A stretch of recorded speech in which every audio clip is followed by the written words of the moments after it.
So in viral zone, we have many resources for Ebola virus, or two Ebola virus, the genus to which belongs Bundibugyo, which is doing an outbreak in Africa recently. Of note, we have a description of the size of the human viruses compared together, and you can see that Ebola is the largest of all. It's really a very big variant compared to others, even kind of bigger than variola. And one of the reasons is that it encodes actually, it contains several genomes into the same variant, whereas other viruses just have one genome or maybe two for HIV. So in viral zone, you can access to the ortho-Ebola virus page, description page, which belongs to the Negaranaviricotta. So if you go and browse into the classification, you will find ortho-Ebola virus under the Filoviridae family. You can also use the search. So in the pages, as usual, you get a lot of general knowledge about this kind of viruses, like you have the variant on the top, then you have the genome, how it is assembled, what are the proteins encoded in. And we are adding a replication transcription complex. To the left, you have links to NCBI, to BRC directly, to 3D modeling, Viro 3D, BFVD, to ICTV, and even to UCSC Ebola genomic resource, Nextstrain, and so on. Of note, the ortho-Ebola virus have now 6 species. So the usual suspects are Zaire Ebola virus, or even Sudan Ebola virus, and the new outbreak belongs to a different species, which is the Bundibugyo, which explains why it took some time to identify, actually, because it's not species that used to make such outbreaks. We represent now, we've been doing more and more in viral zone, the replication centers, because the variant is a target for treatment antibodies. You have the glycoprotein at the surface, but antivirals tends to target the replication center, like analog of NTPs, for example, that can block viral polymerase. So we are starting to describe that. We have built an Ebola virus resource page, which is not online yet because we had trouble for release yesterday. Hopefully, at the start of next week, it will be online on ViralZone. So you have access to the fact sheet, of course, and to some proteome and replication cycle. So Ebola virus proteins, we have 7 genes coding for 7 or a bit more proteins. You see for each protein, we have a little sketch of them. You see many are disordered, like NP has a disordered region, glycoprotein has a disordered region, VP30, VP35. And a special topic on the glycoprotein, which is a target for treatment, antibodies, and so on.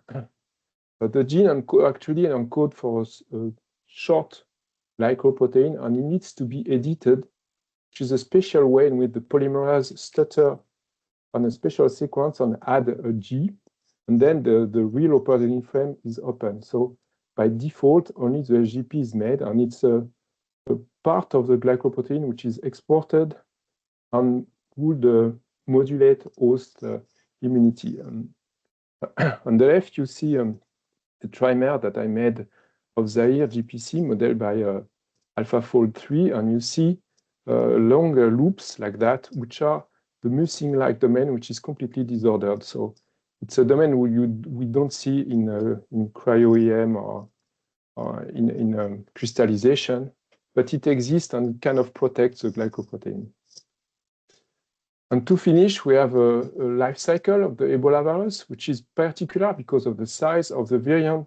You see that it does not enter as usual by endocytosis, because the endosomes are too small for the big variant. It's micropinocytosis, which is active engulfment by the cell, which kind of allows the virus to enter. Then it kind of replicates into the replication center, the viral plasm. One protein is blocking interferon just to enter the nucleus. One protein is also blocking the sensors. Others are getting out for immune modulation. And at the end, the nucleoprotein are pushed away toward the extremities of the cell by actin, which is also pretty unusual. So this was the replication cycle. And I will let you about the Nextstrain. On this slide, we see a link Nextstrain on Pathoplexus, which have resources for Bundibugyo, Zaire, Sudan, and so on. So thank you. Huge thanks to Philippe for such a great introduction. I had no idea that the Ebola virus was that big. So there you go. You can learn something every day. I knew it was larger, but I've never seen such a great graphic. So thank you for showing that, Philippe, and a wonderful overview of the virus and replication and proteins as well. I'll focus a little bit more on the sequencing, but I also thought it might be useful to just start with a brief overview of kind of where we are in the outbreak. It started almost a month ago now. It was announced on the 15th. Well, it was announced almost a month ago on the 15th of May in DRC and Uganda, and announced as a fake public health emergency by WHO on the 17th. As you can see, it primarily is affecting the Ituri province in DRC, but also Nord Kivu and Sud Kivu as well. And then, of course, there have been the cases in Kampala as well from travel from the DRC. There are now, unfortunately, 676 confirmed cases. This is WHO numbers as of June 6th, 136 confirmed deaths in the DRC, and in Uganda, 19 confirmed cases with 1 probable and 2 confirmed deaths with 1 probable. And you can see the case and death kind of spread. Again, this is as of 6th of June over time, with, unfortunately, signs that this outbreak is not being well contained, and that we may unfortunately have more cases in the future. DRC has been doing an amazing job in sequencing efforts, which of course is where a lot of the analytic things that I'll talk about today stem from. So there are 16 genomes in total so far. 15 are from DRC. One of those was actually uploaded by Germany. This was the American patient that was evacuated to Germany and treated at the hospital there, and they uploaded 1 sequence, and then one sequence has also come from Uganda. I just wanted to give a bit of a shout out that I think, considering the situation that is happening right now and the pressures these teams are under, it's just incredible how much effort they're putting into this and how quickly they are working to get those sequences out there, despite the many, many kind of complications, both logistical and getting reagents and having people time to generate these sequences and make sure that they're of good quality. I also wanted to give a shout out that there's a new sequencing well, not a new sequencing protocol. There are new specific tiling primers for Bundibugyo virus, or BDBV, that are being validated by INRB in DRC right now, that hopefully will just make sure that these sequences are coming through at highest quality, because previously they've been using, I think it's Ebola Zaire primers, which kind of work okay, but there has been a little bit of problem with some dropout. On the Pathoplexus side, and just as a reminder, Pathoplexus is powered by Loculus, which is one of the PDN resources. We added BDBV to Pathoplexus on the 15th of May. So essentially, we found out about the outbreak in the news that morning. We started work, and we managed to add this after 7 hours, which is the fastest we've ever managed to add a pathogen. So we're very proud of that. Sorry, someone is not muted.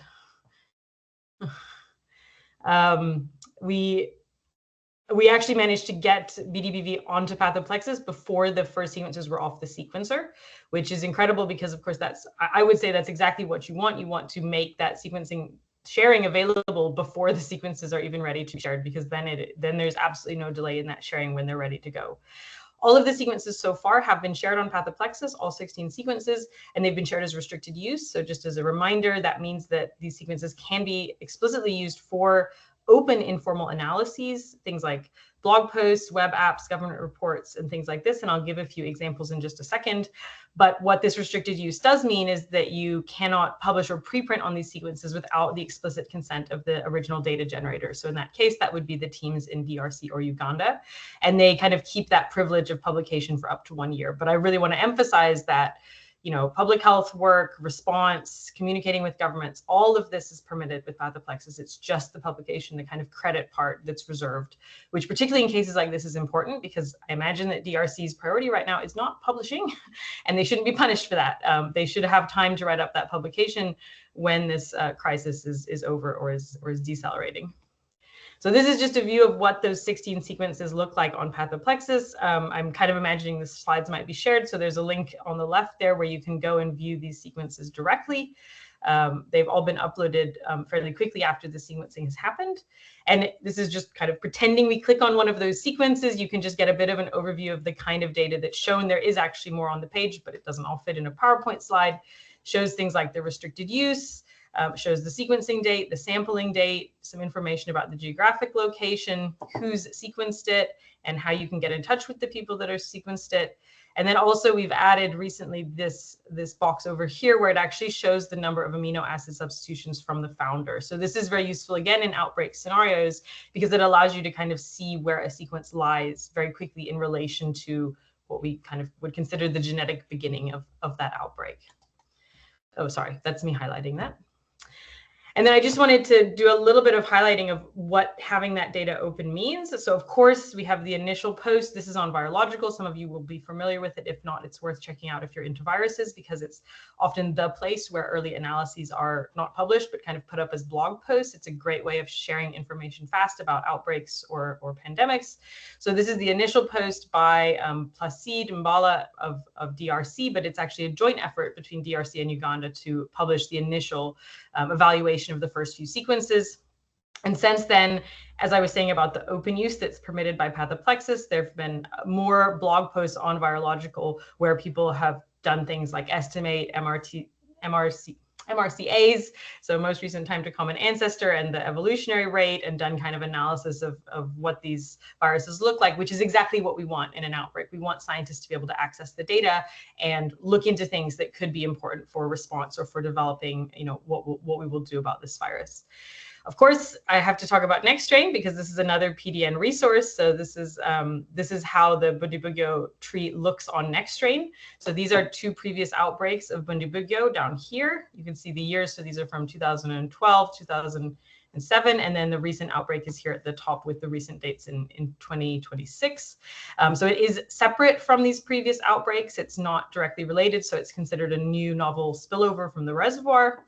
And then this is just a zoomed in view of that part of the tree, highlighting that this is the Ugandan sequence and the others are from DRC. I also wanted to give a quick shout out to Nextclade. This is another PDN resource. You can link to Nextclade both from Pathoplexus, or you can go there independently and upload sequences. So this is a few of the bdbv sequences uploaded into Nextclade. You can see the mutations very clearly. You can see where there's dropouts or frame shifts, for example. And we've conveyed this to the DRC team as something that they're able to use to check their sequences as they come off the sequencer so that they can kind of see quickly where those mutations are. And also it does a quick placement in the phylogeny so they can see how newer sequences are related to the older sequences within a few seconds. And again, I just wanted to highlight that through Arctic, which is not a PDN program, but they have used the publicly available Pathoplexus sequences to generate these new tiling primers specifically to help with sequencing BDBV cases now and I guess in the future, hopefully not in the future, but statistically potentially in the future as well. And that's everything from my side. So it was at this slide. Yes, thank you. Yes. Can you please elaborate a little bit more? How was this different? Yes, of course. So sorry, I went very quickly because we have so little time, but this tree on the left here, it shows all of the Bundibugyo virus sequences through all of time. So there have been two prior outbreaks of Bundibugyo, one in 2007, which is kind of here in the middle, and then one in 2012, which is these yellower ones near the bottom. And this is the current outbreak here at the top. So this is just a tree that's quite useful because it shows how the current outbreak is similar / different to the two previous outbreaks.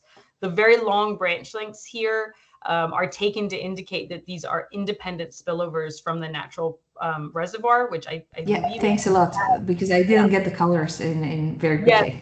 Yeah, and it changes between the two. So sorry about that. And then on the right, this is just a zoom in of the outbreak sequences. So these are just the 2026 sequences, and this time it's just colored by country to show that one Uganda sequence in the context of the others. Great. So switching gears to the BVBRC side of things. So similar to if you joined us for the hantavirus presentation, my mouse is not on the right screen. So let's see. We created this phylogenetic analysis report that has some background information and then a tree that the BVBRC team generated, very similar to the trees that Emma was just talking about. This one, though, is kind of all ortho-Ebola viruses, so you'll have more context past just the bdbv sequences. This tree lives on our Filoviridae taxonomy page, which I have a long list of links that I'll put in the chat once I'm done giving this presentation, but you can review that tree in detail, zoom in, download. We have a lot of resources on how to use the tree viewer in the BVBRC to pull out whatever data is of interest to you, including going to the subtree, which would give you that context. We also have, so the BVBRC takes in public data and then tools to analyze that data. So some of the tools that you might be interested in using is our viral assembly tool. And we have an IRMA module that supports Ebola viruses, including BDBV. So you could use that. And then there's also reference-based assembly that you can use any sequence as your reference for that. And then we have a viral genome tree that might be interesting. Another service that I wanted to highlight is our genome annotation service. That is all data that comes into the BVBRC is annotated on the virus side, either with Vigor4 or Lovan. Lovan has ortho-Ebola virus module, which then allows those genomes to be annotated as they came in. So I took the 2026 data that came from Pathoplexus and annotated those in a workspace in the BVBRC to then run our whole genome SNP analysis service. So this is something you could do with any genome that you had of interest. And then I created a genome group, which is a function of data in the BVBRC to then compare the data from that 2007, 2012, and now 2026 outbreaks to then see if there were any SNP differences.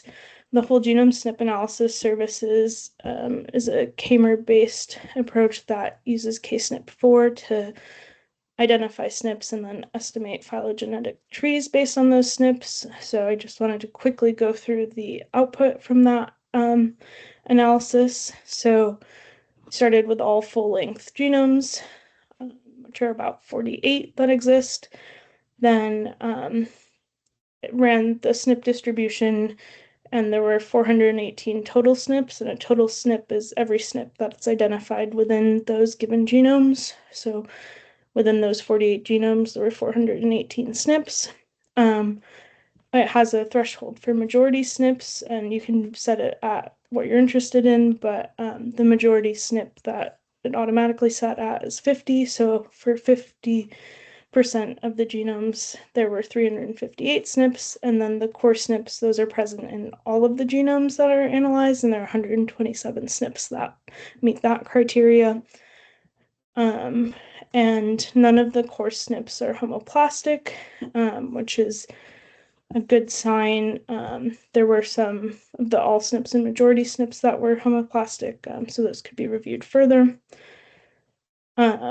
This service provides a comprehensive report, and so I'm just taking screenshots from that report, able to click through that and look at it in a little bit more detail, but very clearly on the SNP distance matrix for the core SNPs, for 2012, there were 0 to 4 SNPs within that group. For 2007, pretty homogeneous across the core SNPs. And then there was 1 SNP difference in the 2026 core SNPs between groups. So between 2012 and 2007, there were 87 to 90 SNPs. Then between 2007 and 2026, 70 to 71. 2012 and 26, 81 to 83 SNPs. And then it also generates this all SNP distance heat map, which talked about the all SNPs. There are a few SNPs, few 2026 samples that have less total SNP differences between 2012 and 2007, which you can see by the blue bars on this heat map. And so those would be something to look into a little bit further, what those differences in the SNPs are. And also generates a core SNP tree. So this tree is generated just from those 127 SNPs. You can see that similarity between the 2007 and 2026 outbreaks, just looking at the core SNPs. And in general, this was a very quick analysis that should be deeper dove in, and something that we're going to do on the BVBRC side, but just taking a deeper look at where these SNPs are, what's happening, potentially using the BVBRC Medicat service. And we also are adding sequence feature variant type data for Ebola. So that will also be something that is upcoming and you'll have access to, and then just contextualize these SNPs within Filoviridae to get a better sense of what's happening. And like I said, you as a user can repeat any of these analyses on your own data as you're interested.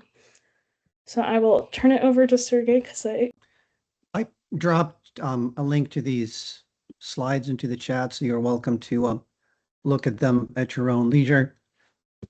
As Emma pointed out, Virological is a good source for real-time updates. So this recent post from May described the initial analysis of the outbreak, including the long internal branch, which indicates a new zoonotic spillover. So 14-year reservoir evolution, and the estimated data transmission TMRCA was early March.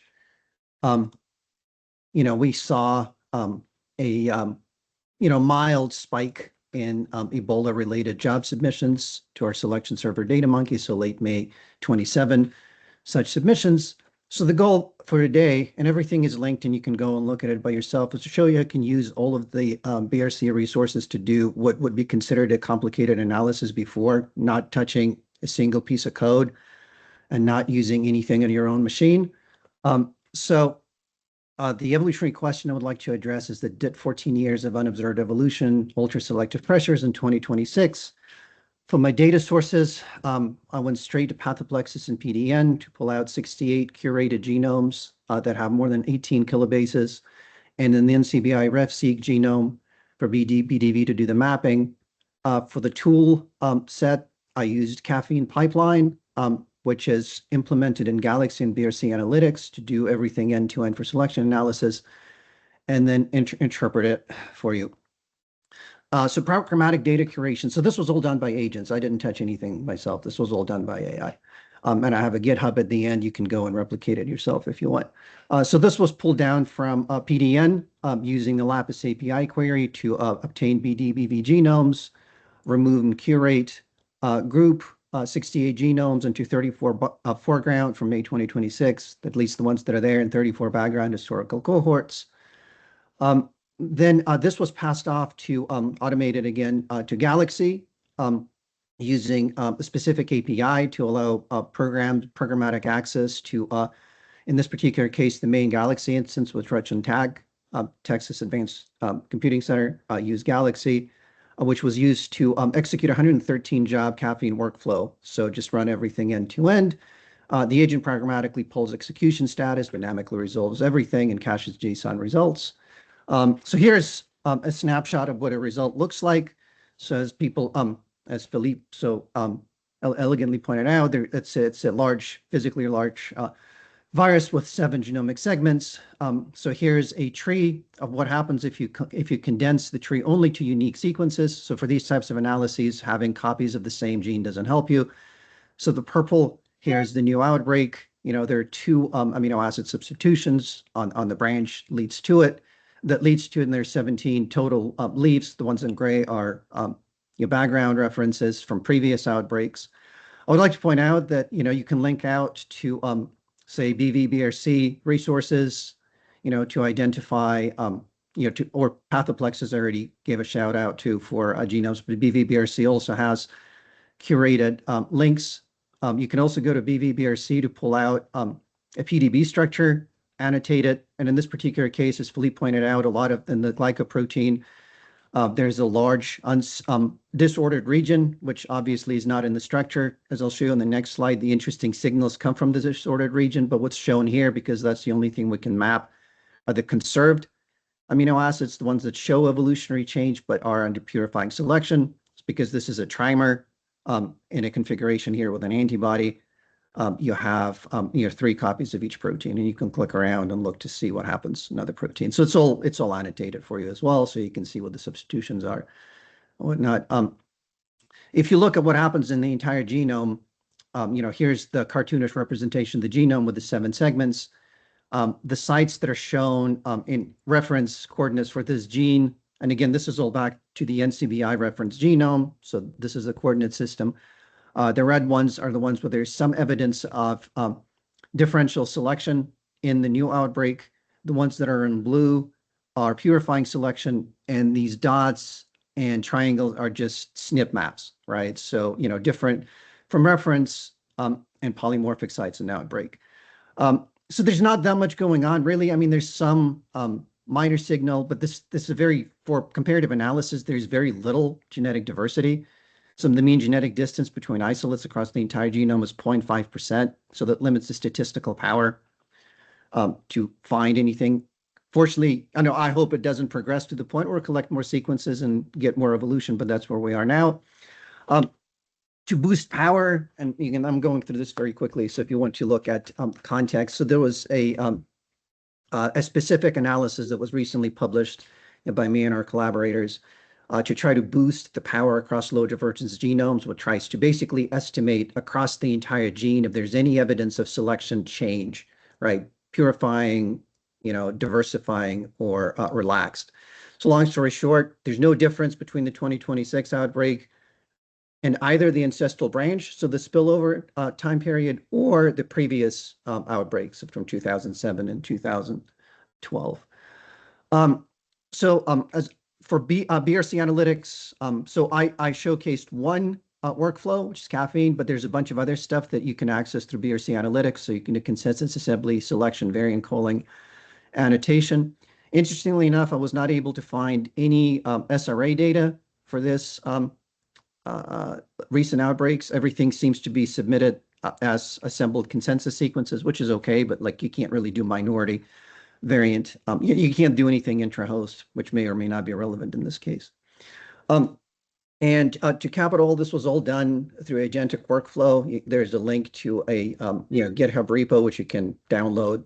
There's, give a markdown to any of the modern agents, going to replicate it for you.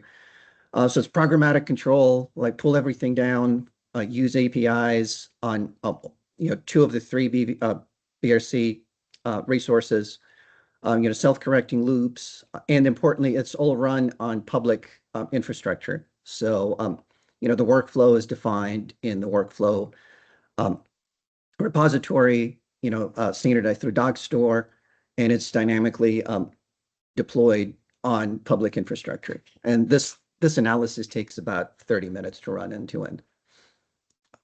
So, and again, I would like to, I posted a link to these slides in the comments section, so messages, chat. So please, make note of it. I'll keep it up so you can download it, click on links, and explore. Thank you.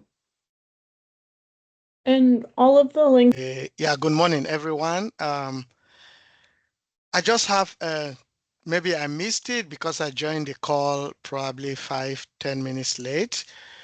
The phylogenetic tree that was shown in the beginning shows 2007, 12, previous outbreaks, 2007 and 12. Are you looking at the 12 to be the outbreak of 14 to 16? Because there was an Ebola outbreak in 2014 to 16 in Sierra Leone, Guinea, and Liberia. I don't know if any of those samples were included in the genetic analysis, phylogenetic analysis, to see if this new outbreak is related to any of those from those countries. And then my second comment or question is looking at, I know the last speaker said there was not a lot of genetic variation, but there are few mutations or shift that I saw in one of the presentation as well. So looking at those mutations, how many of those are conserved and how many of those are radical? And if any of those are radical, do you think it extend to a change in function or structure of the viral protein of the current strains from the outbreak? Those are just my two comments. Thank you. So I can answer the last question a little bit, which is the definition of conservative and radical kind of depends on what you look at. Part of the pipeline that I executed on this collection of data, which does not include the middle of the 10s decade outbreak, because there are no sequences that are publicly retrievable that I could find. But one of the analyses specifically interrogates biochemical property changes, which would give you a finer resolution of radical and conservative, and it doesn't find anything that is significant. Now, that said, because we're looking at low divergence, that just simply might indicate lack of power. And another thing that I want to emphasize is that some of the interesting sites where things are changing, or at least their amino acid substitutions, they're in an intrinsically disordered part of the protein. From an evolutionary perspective, it's tricky to characterize what these things do, but sort of the consensus is that they don't necessarily need any particular position in the disordered region to have a specific feature. They sort of evolve a region level feature. So some level of electrostatic potential, some level of hydrophobicity or something like that. So in that region, it's really difficult to interpret what an individual substitution does, because you can't really put it in a structure and say, here we're disrupting a binding pocket. Hopefully that helps. I can speak also a bit to the first question.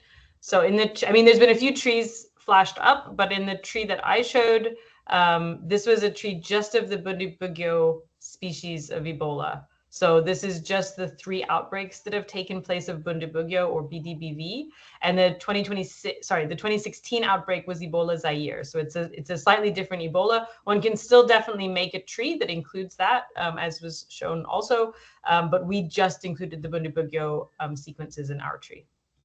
Yeah, thank you. I think I get it now. So if I may add a comment, I think it would be nice to, I know Sege or Pont said there are no sequences in the gene bank, and that is understandable because the 2014-16 outbreak, it was really, really intense, and Sierra Leone, Guinea, and Liberia did not have the capacity to do any sequencing, any next generation sequencing. Then samples that were shipped, even samples were not, there was a lot of strict restriction of even shipping samples out of those countries, because, and I know that because I was part of that outbreak. I was there for 6 months in each of those countries. So it would be nice if we see one of those genomes in the gene bank,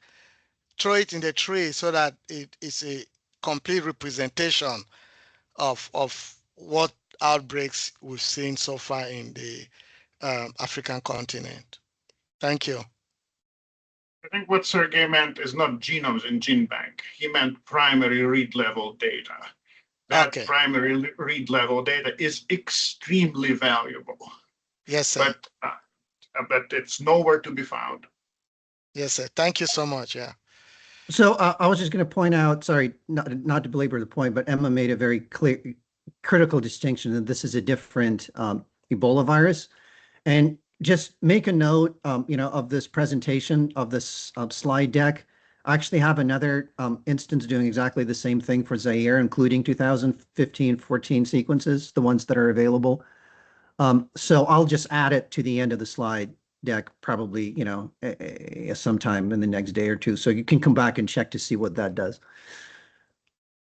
It might include some information that will be useful. Thank you.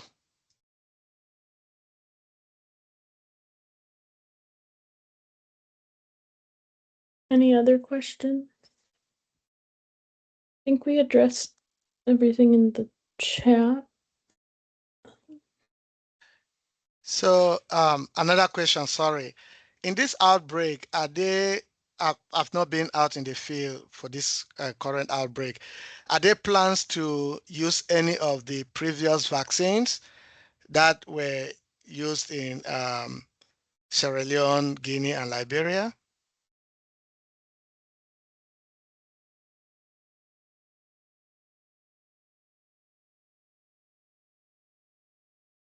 That's the end of my question.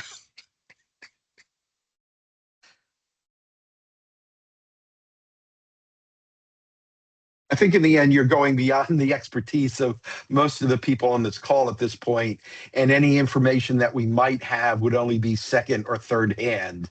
So the best thing to do would be to direct you to sites such as the WHO or CDC.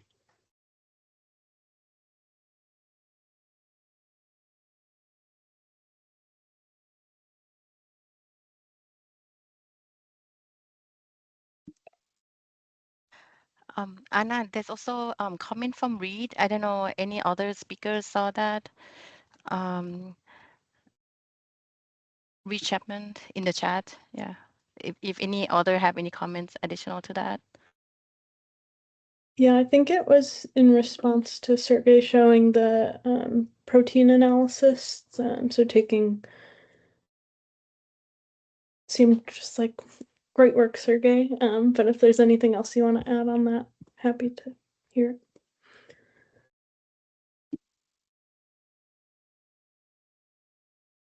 Sorry, was there a question? I don't. It might be comments. You're right. Yeah. Okay. I think it's like. I don't think there's a question in it. Just that they appreciated you going into the protein structure and protein analysis side of things. Oh, happy to do it. Thank you. I want to give a shout out to BRC because that particular PDB structure came from their annotation. So. And we do have a protein structure prediction service that will be coming very soon. So you'll be able to put those mutations in and then see what it does to the structure. So that service is coming soon from the BRC. Okay, well, thank you all for joining us. We appreciate your attendance and hope to see you next month at Tools for Tomorrow.